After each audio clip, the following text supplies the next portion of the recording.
Another day, another preparation na pod dito sa Kuwait. So ako ipakita sa inyo no, mo ni ang agency nato sa Kuwait. So katong atong gingon nga welcome food. So naka-prepare na no.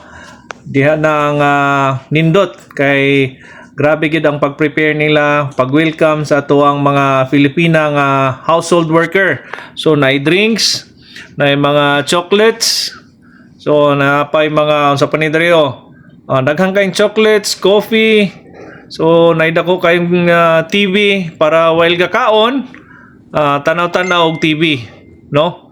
So taas kayo ang table sa pagkaon, no?